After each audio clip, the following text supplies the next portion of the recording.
For example, after Surah Fatiha, the Imam, the leader, in the Salah he recites Surah Fatiha. After that, he may recite Surah Ma'idah chapter 5 verse 90, which says, Ya ayyuhallazina amanu, O you believe, ennamal khamru wal maisuru, most certainly intoxication and gambling, wal anzabu wal aslamu, dedication of stones, divination of arrows, rushtum min amali shaitan. These are Satan's handiwork. Fashtanibu lalukum tuflihun. Abstain from the handiwork that you may prosper. Here, besides thanking God, besides asking for help, we are getting guidance. Don't have alcohol. Don't gamble. Don't do fortune telling. Don't do idol worship. Here, in our salah, we get guidance from Allah subhanahu wa ta'ala. And that's the reason I call salah to be a sort of programming towards righteousness. And that's the reason our beloved Prophet Muhammad sallallahu alaihi wasallam and Allah subhanahu wa ta'ala, he has said you should offer salah minimum 5 times a day. Because the amount of evil we see around us, the amount of wrong things we see, the sin we see, there are high chances we can be deprogrammed. So that's the reason we offer salah. We get programming towards righteousness minimum 5 times a day. 5 times a day. We are being programmed towards righteousness. So our salah is much more superior than just praying.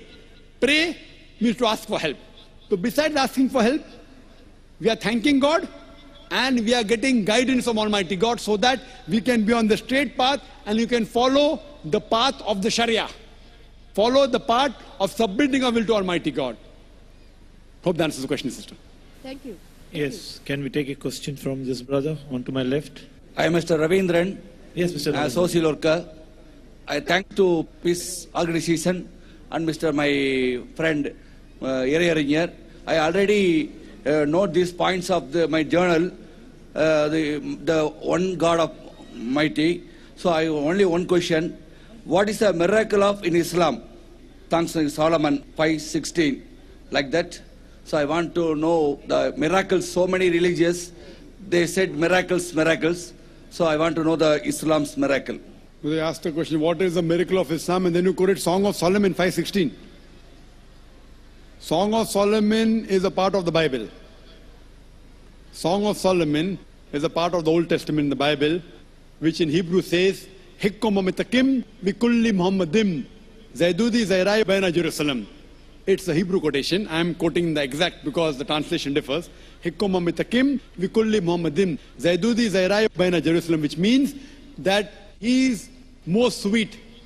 He is altogether lovely. He is my beloved, O daughters of Jerusalem. Now the original I quoted, why? Because the original mentions the word Muhammadim. In the Hebrew language, we add him as a plural of respect. The word of Muhammad is added Muhammadim. Like how Elo means God, Elohim means respect for God. So, but in the translation of the Bible, they have translated the proper noun Muhammad as altogether lovely. But if you read the Song of Solomon chapter 5 verse number 16, it speaks about the coming of the last and final messenger, Prophet Muhammad, peace be upon him. He's even mentioned my name. Now coming to your first question, what is a miracle in Islam? There were many miracles in Islam. And if you read the Sahih Hadith, there are no less than 300 miracles which our beloved Prophet did. But the miracle which we boast about is, it is the glorious Quran. This is the miracle of Islam. All the other miracles, for example, we believe that Moses, peace be upon him, he parted the sea. Jesus Christ, peace be upon him, he gave life to the dead. But today, if we want to analyze, can we go back in time and check whether Moses parted the sea or not? That time people were convinced. Will you and I get convinced? So a person who doesn't have faith in the religious scriptures, he cannot go back in time to verify whether Moses, peace be upon him, did he part the sea or not? Did Jesus give life to the dead or not? Prophet Muhammad, peace be upon him, he split the moon. But if you cannot go back in time, one miracle which was a miracle that time is today and will be till eternity is the glorious Quran. It is the miracle of miracles. And more than a week back, that is about 8 days back, on the 12th of January, I gave a talk, Quran and modern science, compatible or incompatible. And I proved with the lecture, this Quran is a miracle of miracles. It's not only a miracle, it's a miracle of miracles. It's a miracle of all times. Previously, what the age of miracles? It proved itself. Then came the age of literature and poetry. Quran is the best Arabic literature available on the face of the earth, according to the Muslim and non-Muslim Arabic scholars. But today, if a religious scripture says in a poetic fashion, the world is flat, will you believe in it? The answer is no.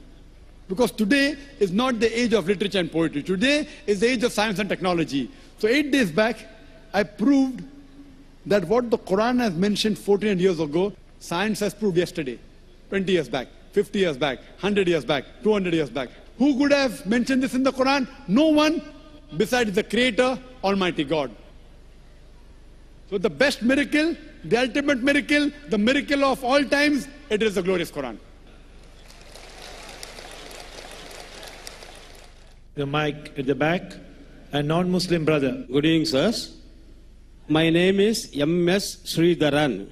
I am a bank officer.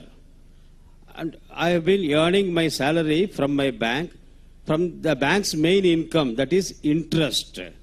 I have some Muslim friends who have reservations, even taking a food or tea from my home, assuming that my source of income is from the main interest income of the bank.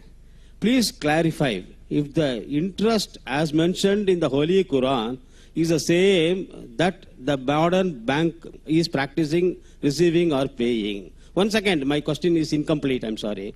And I have my own professional difficulty mobilizing deposits from my Muslim friends or lending loans to them also because they involve receipt or payment of interest. Please clarify the positions. The brother being a non-Muslim, he works in the bank. He asked a question that why do Muslims resist, don't come to his house? Because he's earning money from interest. What does Islam have to say about interest? And he finds the difficulty mobilizing fund from the Muslims. Brother, the Arabic word mentioned is riba. Riba means interest as well as usury.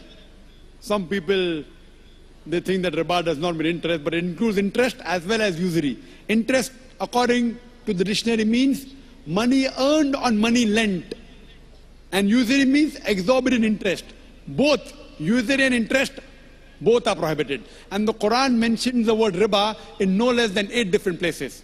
In Surah Al-Imran, chapter number 3, verse number 130. In Surah Nisa, chapter number 4, verse number 161. It's mentioned in Surah Baqarah, chapter number 2, verse number 275 thrice. In Surah Baqarah, chapter number 2, verse number 276. As well as in Surah Baqarah, chapter number 2, verse number 278 and 279. I'll just translate the last verse.